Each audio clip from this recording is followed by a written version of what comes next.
મિત્રો, અત્યારના આધુનિક સમયમાં માણસ ચિંતાથી અને પૈસાના અભાવથી અથવા તો પૈસા હોય તો ઘરમાં ટકતા નથી. અચાનક ઘરમાં બીમારી આવવી, ધંધામાં બરકત ના થવી કે નોકરીમાં પગાર ના વધવો, આવી ઘણી બધી સમસ્યાઓથી ખૂબ પરેશાન થયેલો છે. તો શાસ્ત્રમાં પણ કહેવાયું છે કે ખરાબ સમય પછી દરેક વ્યક્તિનો એક સારો સમય આવે છે. પરંતુ તે સમય ક્યારે આવે છે તે આપણને ખબર હોતી નથી. જ્યારે અમુક સંકેતો એવા હોય છે જેનો શાસ્ત્રમાં પણ ઉલ્લેખ કરેલો છે. આજે આપણે એ સંકેતો વિશે વાત કરીશું. જે સંકેતો તમને મળે છે તો સમજી લેવું કે હવેથી તમારા જીવનમાં સારા સમયની શરૂઆત થઈ ચૂકી છે. તો મિત્રો, ખાસ દરેક ભાઈઓ તથા બહેનો આ વિડીયોને અંત સુધી નિહાળજો. શુભ સંકેતોની શરૂઆત કરીએ તે પહેલા કોમેન્ટ બોક્સમાં જય માતા લક્ષ્મી જરૂરથી લખી નાખજો, જેથી લક્ષ્મી માતાની કૃપા આપ સૌ પર બની રહે. તો સારો સમય આવતા પહેલા જોવા મળે છે આ શુભ સંકેતો. એક પૂજા દરમિયાન જો ભગવાનની મૂર્તિ પર મૂકેલ ફૂલ કે પાન તમારી સામે પડે તો તેનો અર્થ એ છે કે ભગવાન તમારાથી પ્રસન્ન છે અને તમારી મનોકામના જલ્દી પૂરી થશે. નંબર 2, ગૌ માતાનું આગમન.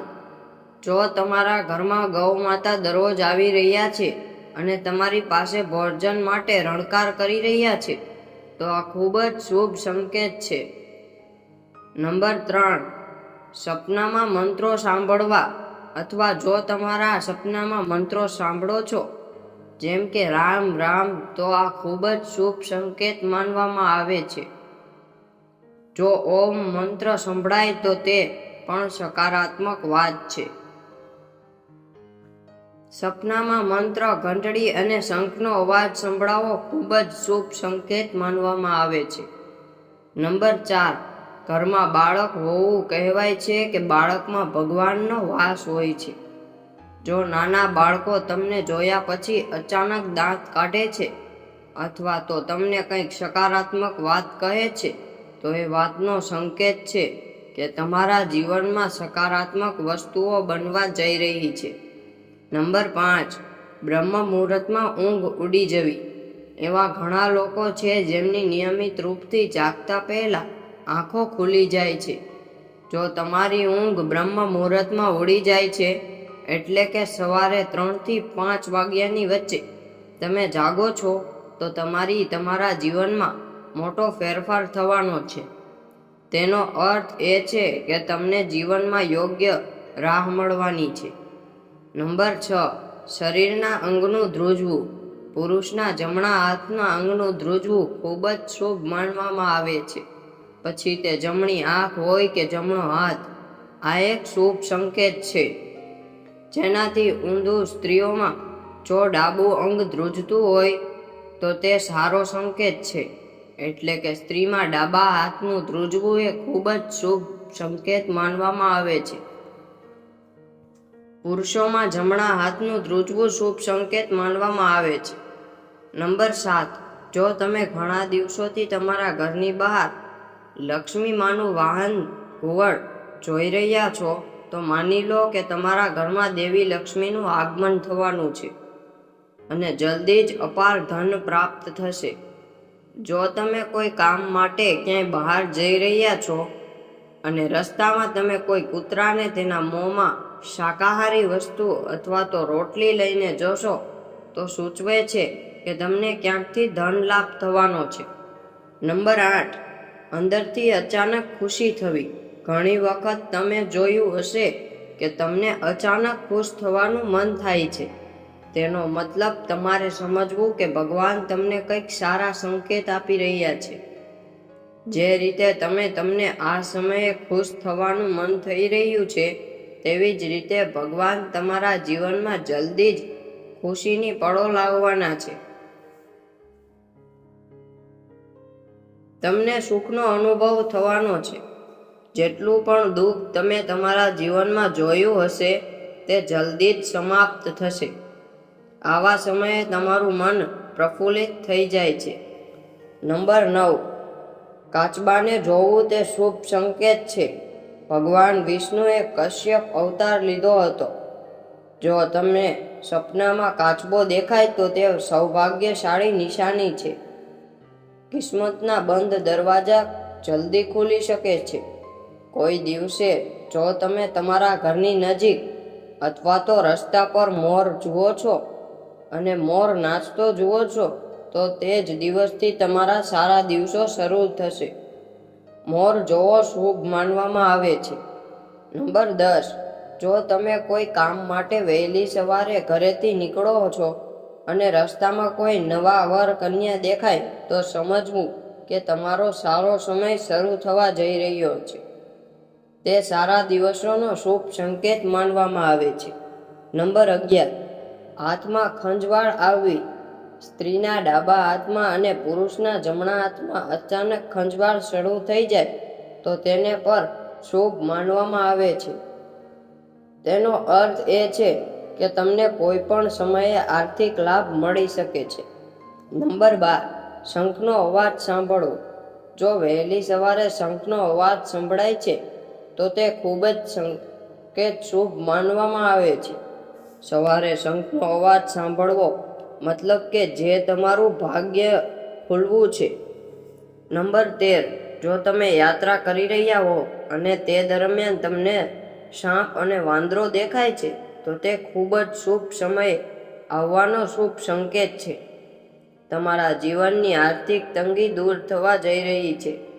તમારી પાસે ધનનું આગમન થવાનું છે. જો તમે રાત્રે આકાશમાં તારાઓ ફરતા જુઓ છો તો તરત જ કોઈ ઈચ્છા વ્યક્ત કરો અને 2 માન્યતાઓ અનુસાર તે ઈચ્છા 30 દિવસમાં પૂરી થઈ શકે છે. આ એક ખૂબ જ શુભ સંકેત પણ માનવામાં આવે છે. નંબર 14, સાવરણીને જોઈ. સાવરણીને દેવી લક્ષ્મીનું પ્રતીક માનવામાં આવે છે. જો તમે કોઈ કામ માટે બહાર જઈ રહ્યા છો અને કોઈને રસ્તો સાફ કરતા જુઓ છો તો સમજવું કે દેવી લક્ષ્મી તમારા પર કૃપા કરી રહ્યા છે. તમારા ઘરની સમસ્યાઓ દૂર થવા જઈ રહી છે. તમને ધન પ્રાપ્ત થવાની છે. નંબર 15, જો ઘરમાં અચાનક એક જગ્યાએ 3 ગરોળી દેખાય તો તે ખૂબ જ શુભ માનવામાં આવે છે. આ દેવી લક્ષ્મીના આગમનનો સંકેત છે. એવું પણ કહેવાય છે કે જો ગરોળી એકબીજાનો પીછો કરતી જોવા મળે તો તે ઘરની પ્રગતિનો સંકેત છે. નંબર 16, સમૂહમાં કાળી કીડીઓ જોવી. જો તમને અચાનક તમારા ઘરના દરવાજે અથવા તો અન્ય કોઈ જગ્યાએ સમૂહમાં કાળી કીડીઓ દેખાય તો તે સ્પષ્ટ સંકેત છે કે દેવી લક્ષ્મીની કૃપા તમારા પર બની રહેવાની છે અને તમારું કોઈ પણ અટકેલું કામ સંપન્ન થવાનું છે. આવી સ્થિતિમાં તે કીડીઓને નમસ્કાર કરો અને તેમને લોટમાં ખાંડ ભેળવી આપો.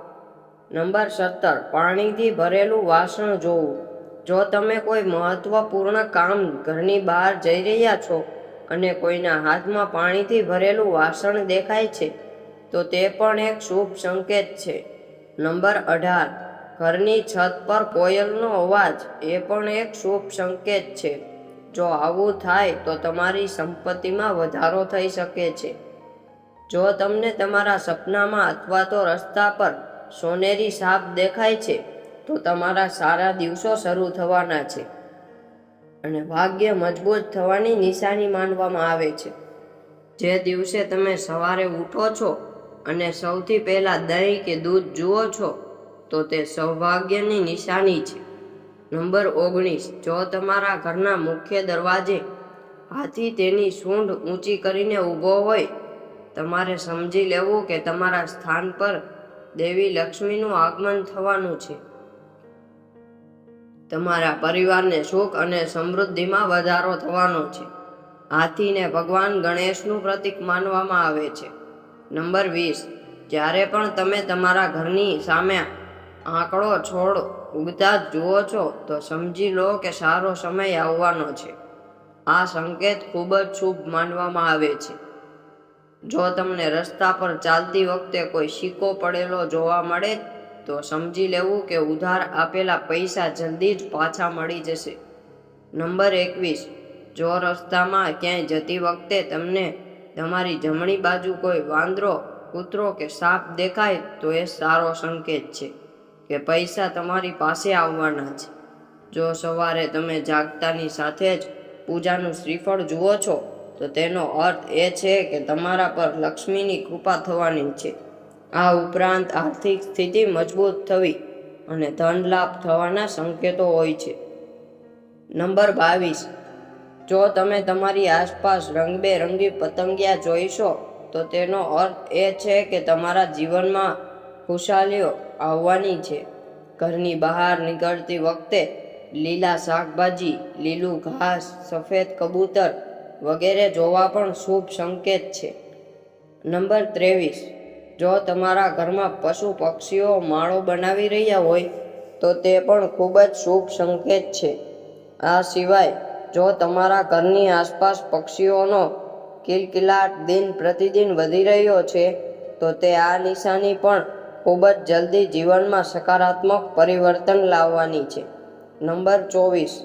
જ્યોતિષશાસ્ત્ર અનુસાર વ્યક્તિનો સારો સમય શરૂ થતાં પહેલાં તેને અનેક પ્રકારના સંકેતો મળે છે. આમાં સૌથી મોટી નિશાની છે કે વ્યક્તિને સારા સપના આવવા લાગે છે. સપનામાં વ્યક્તિને ભગવાનના દર્શન, ખજાના, વૃક્ષો, છોડ અને હરિયાળી જેવી વસ્તુઓ જોવા લાગે છે. જો તમારી સાથે પણ આવું જ થાય છે તો સમજી લો કે જલ્દી જ દેવી લક્ષ્મી તમારા પર મહેરબાન થવાના છે. એવું પણ માનવામાં આવે છે કે સારો સમય શરૂ થાય તે પહેલાં જ વ્યક્તિને ભવિષ્યનો ખ્યાલ આવવા લાગે છે. એટલું જ નહીં, ભવિષ્ય વિશે કરવામાં આવીને કલ્પનાઓ સાચી સાબિત થવા લાગે છે. એટલું જ નહીં, વ્યક્તિને પૂર્વ અનુમાન જેવા સંકેતો મળવા લાગે છે. દરેક વ્યક્તિના જીવનમાં સારો અને ખરાબ સમય પણ આવે છે. ઘણી વખત ખરાબ સમય આવે તે પહેલાં જ આપણને અહેસાસ થવા લાગે છે કે કંઈક અનહોની થવાની છે. જો પરંપરાગત વિશ્વાસના આધારે જાણી શકાય કે ખરાબ સમય ક્યારે આવવાનો છે, કેટલાક એવા સંકેતો છે જેના દ્વારા જાણી શકાય છે કે ખરાબ સમય આવવાનો છે અને તેમને જાણીને તમારે અગાઉથી જ સાવધાન થઈ જવું જોઈએ. ચાલો જાણીએ આ સંકેતો વિશે અને તે જાણીને તમારે પહેલેથી જ સાવધાન થઈ જવું જોઈએ અને ઉપાય કરવા જોઈએ. નંબર 1. તુલસીનો છોડ સુકાઈ જવો. આંગણામાં રહેલો તુલસીનો છોડ અચાનક સુકાઈ જવા લાગે છે તો સમજી લેવું કે ખરાબ સમય આવવાનો છે. તે આર્થિક સંકટ કે દુર્દશાનો સંકેત છે. નંબર 2. બિલાડીનું રોવું. જો તમારા ઘરની અંદર કે આસપાસ કોઈ બિલાડી જોરથી રડવા લાગે છે તો તેને તમારા ખરાબ દિવસનો સંકેત માનવામાં આવે છે. એવું માનવામાં આવે છે કે બિલાડી આગામી ઘટનાઓ અગાઉથી જ જાણે છે. જો તમે બિલાડીને રડતી અથવા તો ચીસો પાડતી જુઓ તેનો અર્થ એ છે કે કોઈ દુર્ઘટના થવાની છે. નંબર 3. કાચ તૂટવો. જો તમારા ઘરમાં કાચનું વાસણ કે અરીસો વારંવાર તૂટે છે તો તે ખરાબ સમયોનો સંકેત છે. નંબર 4. પૂજાની થાળી. પૂજા કરતી વખતે કે પૂજા કરતા જતી વખતે રસ્તામાં અચાનક જ પૂજાની થાળી પડી જાય તો એવું માનવામાં આવે છે કે ખરાબ સમય આવવાનો છે.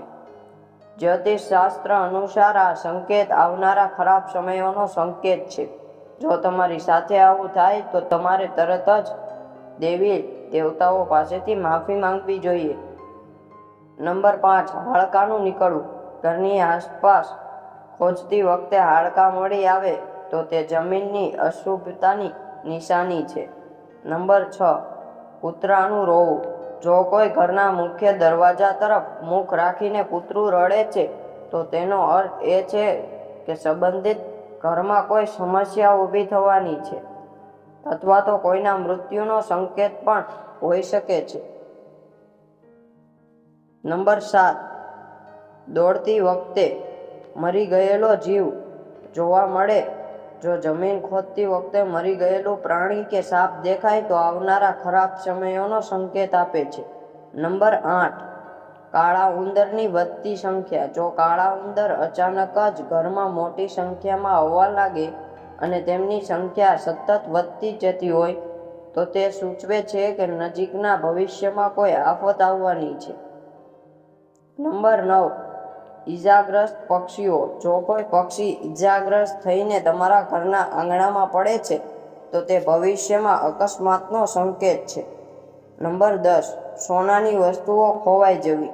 આપણે હંમેશા વડીલો પાસેથી સાંભળતા આવ્યા છીએ કે સોનું પડવું અશુભ માનવામાં આવે છે, કારણ કે તેમાંથી બનેલું સોનું અને આભૂષણ ઘરમાં સમૃદ્ધિ લાવે છે. આવી સ્થિતિમાં જો સોનું ખોવાઈ જાય તો ઘરમાં નકારાત્મક ઉર્જાનો પ્રભાવ વધે છે. ખરાબ સંકેતો આવે ત્યારે કરવા આ ઉપાય. તમારા મનમાં વધારે નકારાત્મક રહેવાની જરૂર નથી. જ્યારે આવા સંકેતો દેખાય ત્યારે નારાયણ કવચનો પાઠ કરવો અને નિયમિત રીતે ગાયને રોટલી આપવાનું શરૂ કરો. આમ કરવાથી તમને ઘણી હદ સુધી ફાયદો થઈ શકે છે. મિત્રો, જો તમને આ માહિતી અને આ વિડીયો પસંદ આવ્યો હોય તો નીચે આપેલું લાલ કલરનું બટન દબાવીને ચેનલને સબસ્ક્રાઇબ કરવાનું ભૂલશો નહીં, જેથી આવી જ અવનવી માહિતી આપ સુધી સમયસર પહોંચી રહે. એકવાર કોમેન્ટ બોક્સમાં જય લક્ષ્મી માતા લખવાનું ભૂલશો નહીં, જેથી આપના પરિવાર પર માં લક્ષ્મી માતાની કૃપા બની રહે. ખૂબ ખૂબ ધન્યવાદ. જય શ્રી કૃષ્ણ.